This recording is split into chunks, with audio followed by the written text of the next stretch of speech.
Welcome to the deep dive. Today, we are opening up the hood on modern software security. We're talking about something called static application security testing. You'll hear it called SAST. And our mission here is not just to define a bunch of acronyms, it's to give you a shortcut to understanding why security has to happen early and, how these automated tools can make secure coding the default, not some special exception. So to start, let's kind of set the stage here with this foundational concept. It's called the shift left philosophy. I mean, we've all been there, right? The deadline's coming, the code gets pushed out, and then the security team finally starts their big scan. If they find something critical at that stage, it's suddenly a huge panic. Oh, absolutely. A multi-day fire drill. Exactly, because historically security was this really expensive gate at the very end of the process. But with shift left, the idea is to move that security scanning from the end of a line right to the beginning. It has to happen inside your CI/CD pipeline. And that why it matters part is. Yeah. It's just pure economics and risk management. I mean, think about it. Industry studies show that fixing a vulnerability late in the game, or worse, in production, it can cost, 30 to 100 times more than fixing it when you're first writing the code? 100 times, wow. Yeah. So when you shift left, you're not just finding a bug. You're slashing the cost of poor quality. Security just becomes another part of quality control, like a unit test. And that focus on prevention is really where SAST comes in, right? Exactly where it lives. So let's actually drill into what SAST does, because it's a lot more than just, scanning for keywords. SAST stands for Static Application Security Testing. And the key detail is that it's static. It analyzes the source code itself without ever having to run the program. So that's why it's called white box testing. Precisely. White box means it has total transparency. You can see all the internal blueprints of the code. So can you take us a layer deeper on that? What is the tool actually looking at? It's not just doing a text search for the word password, I assume.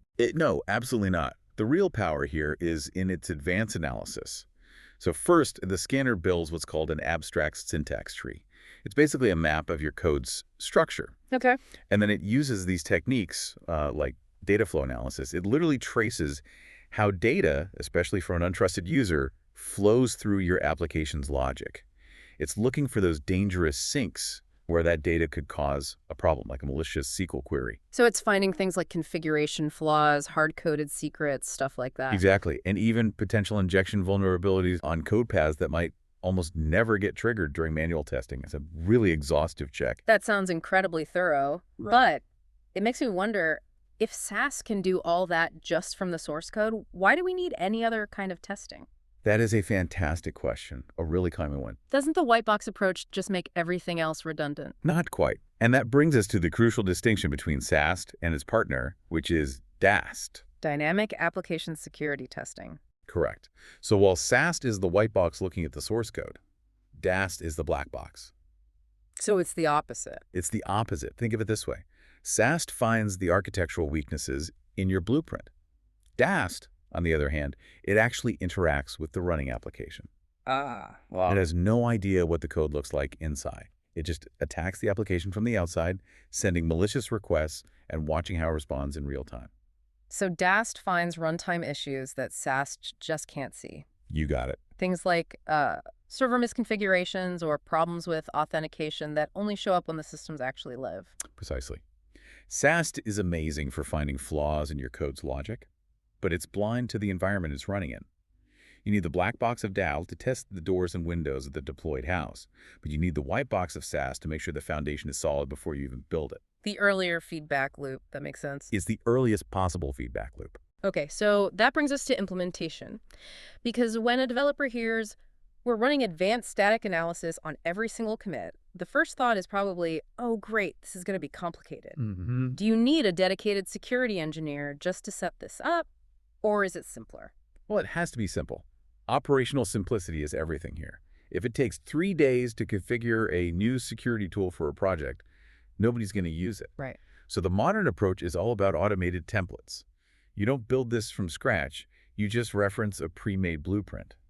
So in the source material, we saw this often just means including a specific file in your configuration. That's usually all it is. For example, you might just include a template file like job.st.gitlab-ci.iml right in your main CI/CD configuration. And by doing that, what does that get you? You instantly inherit a whole suite of optimized language-specific scanners.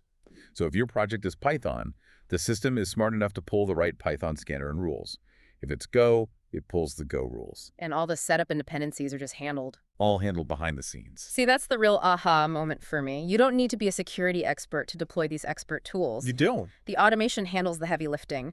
But there's a challenge here. If Santer 6 is running this deep analysis on every commit, that can't be instant. It's not. You're right. So where does this actually run? And what's the impact on pipeline speed? By default, SANT runs in the test stage of the CI/CD pipeline, and that's critical. It runs before anything gets built into an artifact or deployed. Okay, so it's nice and early.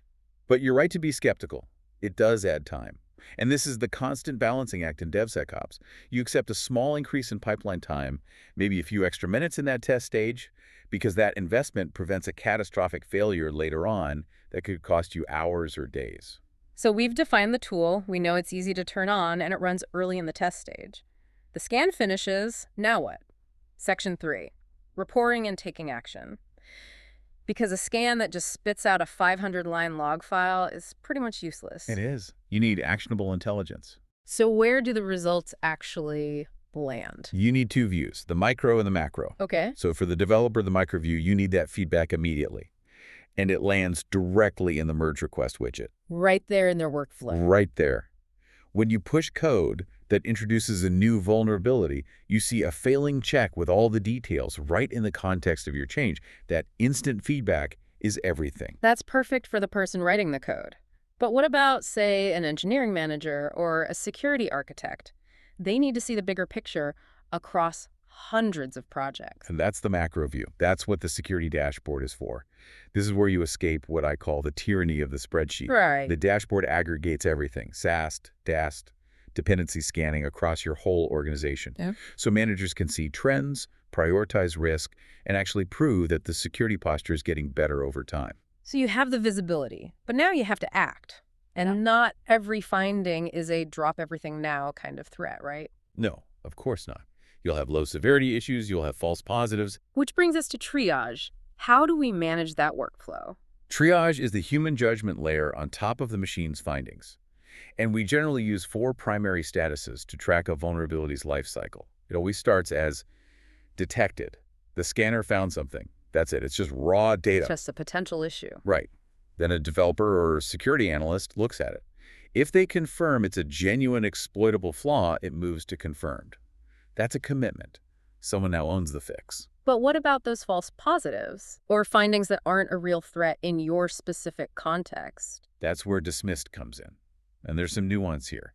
You might dismiss something because it's a true false positive, or maybe it's an acceptable risk in some internal non-critical tool. Okay. Or, and this is important, it could be a real vulnerability that's already mitigated by something else, like a web application firewall. Dismissing it just cleans up the noise so the team can focus. Right. Focus on what actually matters. And then finally, the best status. Resolved. The developer pushes a fix, the system rescans the branch, and the vulnerability automatically moves to resolve. The loop is closed. That whole system really does seem to transform security from, some annual checkbox activity into a daily part of the workflow. It becomes part of the development muscle memory. And you're making decisions based on clear, triaged data right in your merge request. You're not waiting 3 weeks for a ticket to show up from the security team. You own the fix immediately. Okay, let's wrap this deep dive up with the key takeaways. SAST and DAST is really the core tool for that shift-left philosophy. It's white box, it scans the source code itself, using some pretty sophisticated data flow analysis. It's enabled not by some complex setup, but by including simple shared templates.